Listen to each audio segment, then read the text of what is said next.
people of YouTube, my name is Mods from Team ONS, and I'm here to do a deck profile for Granblue. Alright, and let's get this party started. So first we're going to start off with the starter of my choice, Skeleton Assault Troop Captain.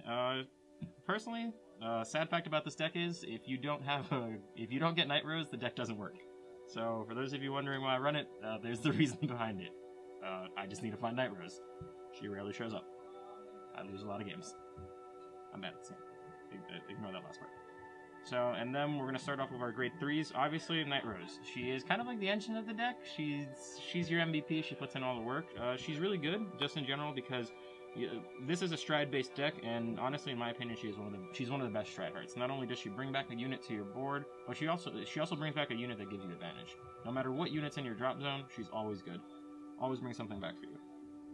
For those of you that have internal fears about decking out like I do, we run 3 of the Legion. Really, really solid work.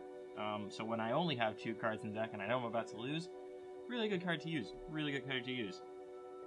And then our final grade 3, he is kind of the MVP in your attack phases. Ghoul Dragon, Gas Dragon. I know that he has, dragon in his name twice, so obviously, he's a dragon.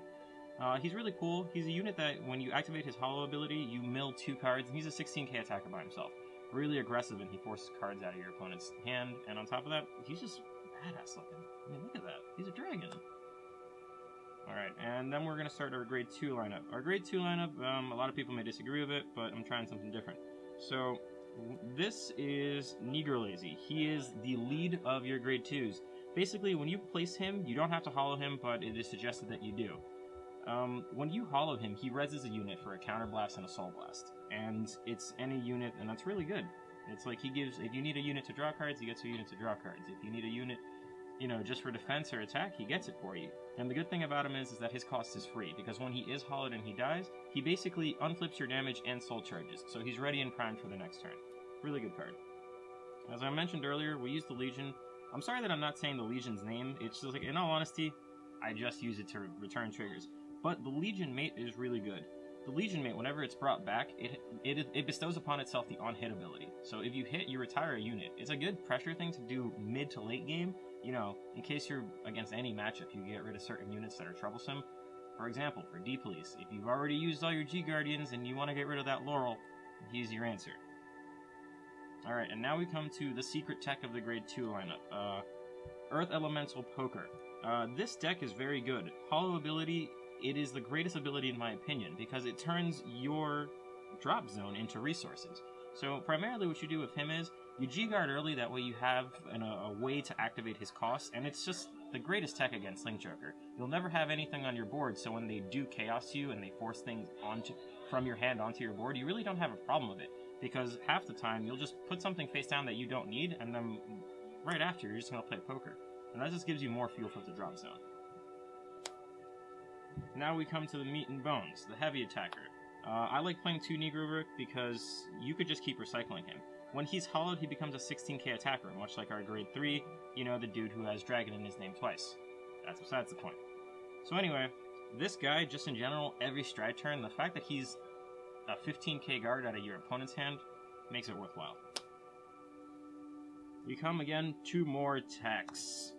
The greatest common in Vanguard ever, Skeleton Cannoneer. When he's res from your drop zone, counterblast 1, retire any unit, because that's fair. And on top of that, if he's hollowed, you draw a card. Man, it's like he pays for himself. Another secret tech, well, not really a secret tech, it's kind of just a tech that everyone uses. King Serpent. When you bring him back, he fuels your soul and he unflips your damage. Lord knows that you need those 2 things for this deck to work. Really good. He's not that strong of a attacker, but he does combo well with a lot of grade 1s that we're about to get to. We run 4 of the Stratasys, the Ghosty Brothers. They look cool, they kind of work, and, whenever I need to find Nightrose, they get me Nightrose. And then, this grade 1 is Negro Bone. He works really well with King Serpent. Like I said, King Serpent unflips damage and soul charges, and he's a weak attacker. But with this guy, you combo them off in a sense that first you attack, and you already unflip that 1 damage, so basically you counterblast 1 for him after the battle, retire your King Serpent safely, and then bring out something like Negro Rook to have more offensive plays. Fun stuff, guys, fun stuff. I'm sorry if I'm going too fast. We have a 1 of Sea Rumbling Banshee. In all realism, she's in there for the Link Joker matchup. If there's any unit on your board, for example, your poker that you don't want to, replace from your hand, if you have her in the drop zone, she's great because you could safely tuck whatever unit you need into your drop zone, then call her out, hollow her, and give her power. Not only is she an offensive card, but she's also a defensive card for you. She keeps a lot of your units safe and safely put into the drop zone. We have 4 Perfect Guards. These are unflipping Perfect Guards, but for those of you that want to be cost effective, you really don't need the unflipping Perfect Guards. You have units that do unflipping for you, so it's relatively safe. A bit harder, that is a warning. The deck is a bit harder to use if you don't have these Perfect Guards, but it's still a viable deck to use. Look how cool that guy looks. And then, for those of you wondering, oh man, mods, how do you maintain all these cards with so little hand advantage? Well, she's the answer to you. Sea Strolling Banshee, Soul Blast 1, draw a card when it's res from the drop zone. Literally the best thing in the world. You have no idea what it's like to guard with this, and then next turn just bring her back and draw a card. It's great. And then for those of you wondering, but mods, where's the good starter? He's in the deck because, I'm bad at this game. So anyway, this guy is great. Whenever he's hollowed, basically, and he goes to the drop zone, you unflip 2 cards. He is free. Literally free. There is no greater advantage than that in any deck. And then we're going to our trigger lineup. Our trigger lineup is going to be 4 crits, 8 crits, 10 crits. You want to make sure your opponent dies. Like, literally. You want them to die. No, I don't mean that literally. Like, I just mean that game-wise. But you guys get it. And then, a tech that I like to run is 2 of the stand trigger. This stand trigger is great late game. When you're in your stride turn, you bring this thing back, you give plus 10,000 power to anything. Then your opponent really has to worry. I don't care what G-Guardian they're using, I am gonna force out the G-Guardian on this guy. And then obviously, since G-Guardians come out, 4 heal triggers, because heals are nice. I never get them. For those of you that do that watch this video, congrats. You're like a better person than I am. And then we're gonna go to our stride zone. Yay, strides. Alright.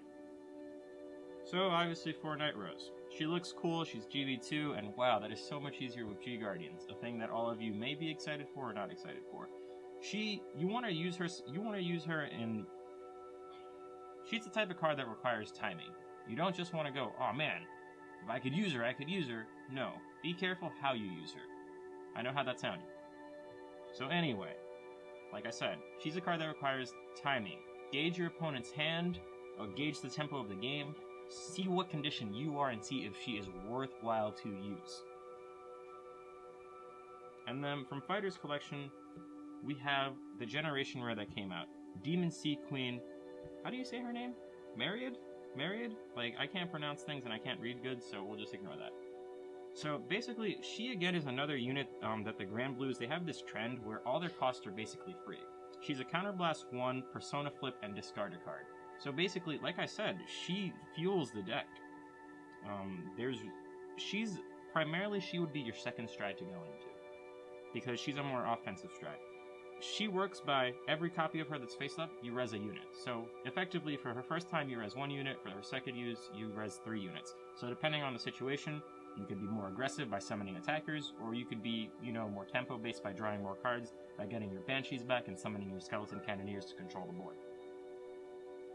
Then we come to your main stride. This is the guy that you use first. Man, Obadiah, such a good card. You mill 3 cards, 3 hollow cards, like seriously. Whoever thought of this card, thank you. Thank you for giving me free advantage. It's like the best thing in the world. And on top of that, when you use this effect, if you have 2 hollow units, the Ghosty Brothers, which is normally what you use to stride with, you get to res it behind him as a booster. So not only does he give you advantage, he also gives you offense, which is great in the early game. Because God, Lord knows I'm bad at this game. And then we have Pirate King of the Abyss, Blueheart. You really don't use him a lot. He's kind of a card that if you're in a tough scrape and you don't have Nightrose, he's really good to use. Because then you could call units from your hand and then forcibly put them into the drop by, rezzing other things that you guarded with earlier. He kind of lets you enter recovery phase, but, hopefully you won't have to see him too much. This is a card that everyone's using. Air Elemental Seabreeze. I really like Seabreeze. Good card, really strong card. That Counterblast is really tough. So be careful when you're using Seabreeze in this deck. Yes, you have a lot of unflipping, but remember, oftentimes, Seabreeze is a card that is pretty pricey to use because you'll have no Counterblast to use afterwards. So again, be careful. And then we go into our G-Guardians, our really, really awesome looking G-Guardians. We have Screw. You run 3 of this because he is awesome. You discard a card from your hand to give him plus 10,000 shield. And, you know, in a deck where your drop zone is basically your second, third, fourth, and fifth hand, then, yeah, he's amazing. And, you know, he makes it so Diablo doesn't kill you because you never have a board. And then our final G-Guardian is the Granblue G-Guardian. I don't even know his name because he's kind of lackluster. He mills 2 cards and becomes a 30 and puts your Vanguard to 31. But in all honesty, I just use him because I want to mill cards. It's not because I actually see a lot of use out of him.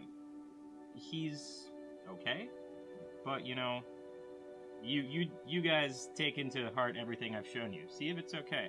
This was my deck profile. I hope you liked it. If I went too fast, I'm sorry. If I went too slow, I'm sorry. If you don't like the deck, I'm sorry. If you did like the deck, good job. This is Mods from Team ONS signing off. Good job, everybody.